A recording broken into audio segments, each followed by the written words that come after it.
ভাবা যায় আমি একমাত্র হয়তো যে সেই দুর্গাপুজোর আগের করা ভিডিও অবশেষে রাজ যখন দোরগোড়ায় তখন পোস্ট করছি। রাধে রাধে। দুর্গাপুজোর আগে নবদ্বীপের পোড়াঘাট গৌরগঙ্গা বারোয়ারি ক্লাবের পক্ষ থেকে আমার মতো সর্বসাধারণের জন্য একটি সরা অঙ্কন প্রতিযোগিতার ব্যবস্থা করা হয়েছিল। আর আমাকে তার খবর দিয়েছিল সমরেশদা। এতদিনে হয়তো অনেকেই তোমরা সমরেশদার প্রোফাইল বা তাদের পেজে এই ভিডিওগুলো বা ফটোগুলো তোমরা দেখে নিয়েছো। যদিও আমার সেভাবে কোনোদিনও আঁকা শেখা হয়ে ওঠেনি বা এরকম কোনো প্রতিযোগিতায় আমি কোনোদিনও বসিও নি, কিন্তু সমরেশদার দেওয়া উৎসাহতে আমি অবশেষে প্রতিযোগিতায় নাম দিয়েই ফেলি। যেহেতু প্রতিযোগিতার সময় ফোন ব্যবহার করা যেত না, তাই তাদের করা কিছু ক্লিপস আমাকে পাঠানো হয়েছিল।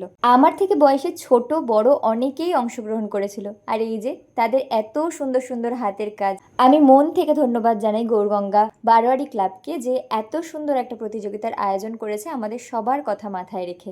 প্রতিযোগিতার পরের দিন আয়োজন করা হয়েছিল প্রাইজ ডিস্ট্রিবিউশনের, কিন্তু আমি সেদিনই ফিরে গেছিলাম, তাই সেই দিনের কোনো ক্লিপস আমার কাছে নেই। ব্যাস, এই ছিল আমার ছোট্ট একটা ভিডিও। কেমন লাগলো তোমরা সবাই জানিও।